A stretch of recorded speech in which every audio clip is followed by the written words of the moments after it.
This is a short video where I'm going to show what I've been doing to prevent corrosion from forming on my cast iron machine surfaces. Here's some of the products that I use. I've got some golf wax over here. You can get that at your local grocery store.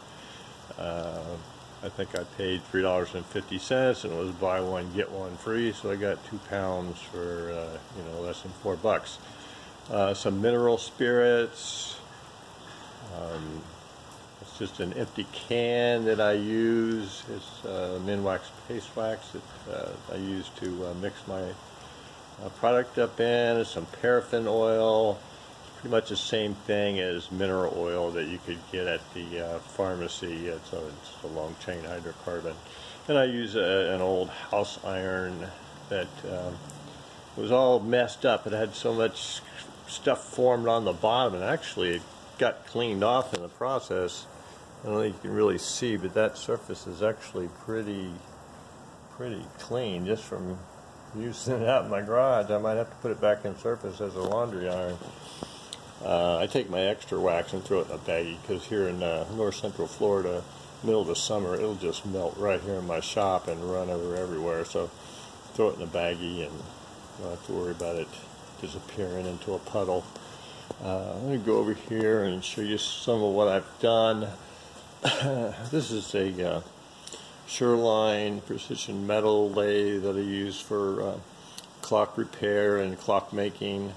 The cover I've had for a number of years, and I just painted on some diluted down paraffin, diluted pretty heavily with mineral spirits, so that it is fairly pliable yet waterproof, and is able to drape over this oddly shaped machine. Has done a good job. I also keep the beds in ways heavily coated with white lithium grease, so I've no rust on this machine. But walking in here and seeing drips of water all over it from the humidity is driving me crazy. So I think this waxed duck cloth will prevent that. Done a similar thing over here on my milling machine. I also keep the surfaces very well oiled up, but this prevents water from collecting on them at all. I haven't done anything with the head yet. I'll probably just make a dust cover for that. But again, very pliable. Does a good job protecting it. It's a scroll saw. This cover, I just took some duck cloth, laid it on there, traced around the edges and cut it, and put a seam on there, coated it with almost 100%, very close to 100% paraffin. Makes a nice cover. The heavy wax content allows you to bend over the edges, and it kind of keeps that shape, protect that cast iron surface nice and smooth. Can't feel anything on there. Similar thing over here on my jointer top.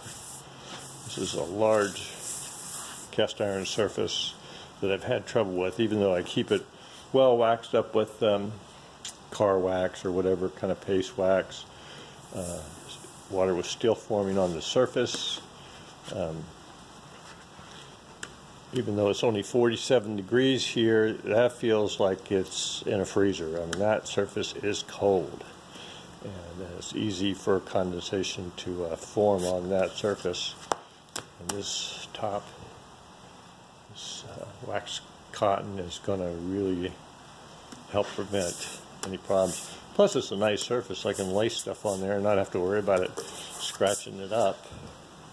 Similarly, I've done the same with my bandsaw top.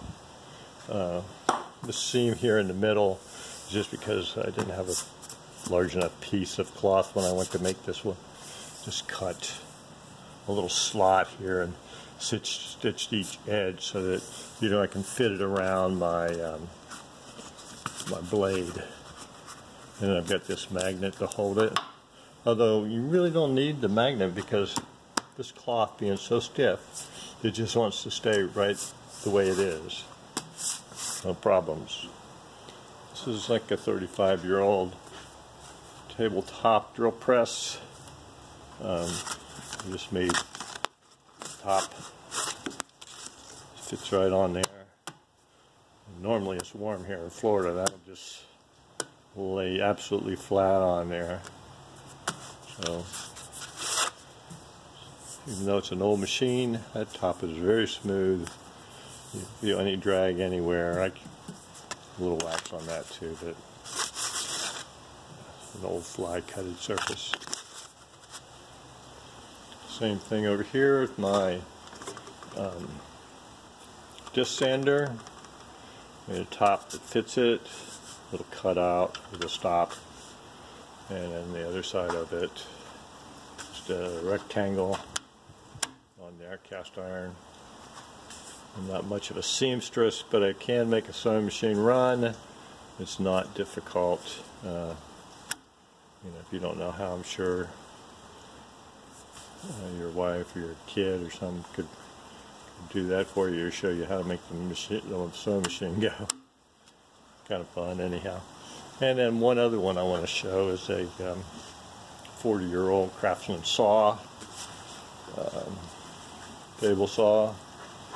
Again, it's a fly cut surface. I think now they're all ground surfaces or just some different process where you can't see really the fly cut, but this is a very smooth surface even where you see the patina, and you cannot feel a bump or anything right there on this old saw. But it's a large cast iron surface, and if you don't take care of them, they get all rusted up, and then you're into a mess of bringing it back into a usable condition. And I believe this will prevent it from having any more troubles in the future. You see this white stuff, that's just, wax. And I didn't do these to make them beautiful. I did them to make the